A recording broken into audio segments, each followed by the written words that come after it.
The Calgary Zoo marches on with their penguin parade as the king penguins kicked off their daily walk today. The walk is now an annual event at the zoo, and 20-year volunteer veteran Rick Berry says people really like the exhibit because you get to be so close to the birds. You're almost immersed with the penguins. You walk between them, they're on both sides of you. You can almost touch them, although we don't allow that. But it may not look like it now, but this is the home of the penguins. They just went out for their daily walk, which is going to be every day from 10 a.m. to 10:10. So make sure you get down to the zoo early to catch them in action. It's a slippery slope here in Calgary these days. With the big melt underway, that means many sidewalks are covered in ice. We wanted to find out how SAIT students felt about ice control here on campus. And so far, it seems that people think SAIT's doing a pretty good job. Overall, the consensus around campus is that snow removal has been doing a pretty good job so far, though there are bound to be a few ice patches along the way. But as long as you're wearing the right footwear, you're probably going to be okay for the season. For SAIT Newsfile, I'm Bria Jupe.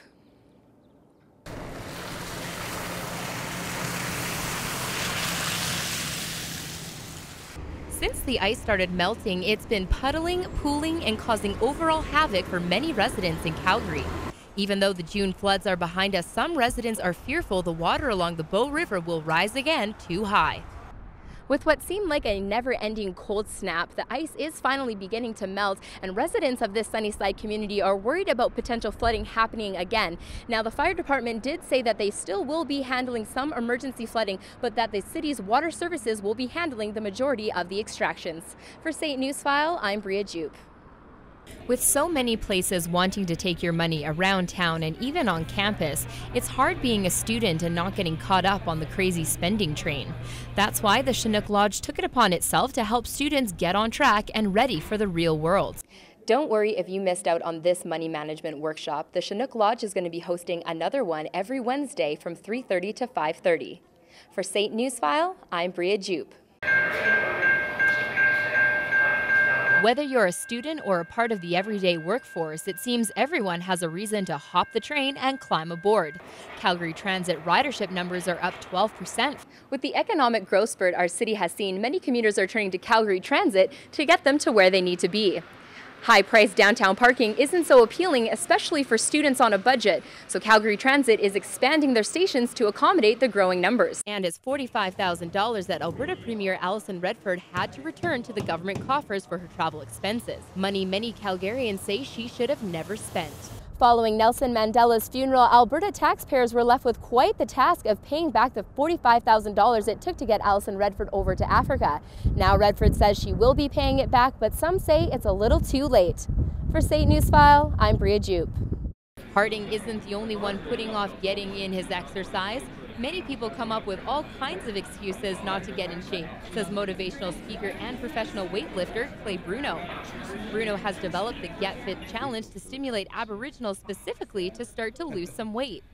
Fitness Week runs from January 13th to the 17th, so make sure you drop by SAIT's Recreation Center to take advantage of some of the free resources. For SAIT Newsfile, I'm Bria Jupe. Canada Olympic Park is closer than you think. Just a hop, skip, and a jump down the Trans-Canada takes you right to the bottom of the hill. Women's Wednesdays is an initiative designed to get more women and girls out on the slopes. COP is fun for all ages, and many ski and snowboarders use it for training during the week when they can't make it out to the bigger slopes. Women's Wednesday is fun for the whole family. Be sure to bring down all the ladies in your family. Wednesdays from 5 to 9 for half-price lift tickets. For SAIT Newsfile, I'm Bria Jupe. Because it's not a troubled area, it's more of a troubled home. Neighbors in Monterey have been rather tight-lipped this morning following a drive-by shooting. Residents say the occurrence isn't usual for the neighborhood, but it's the second time for one house in particular, which may be why some residents choose to leave well enough alone.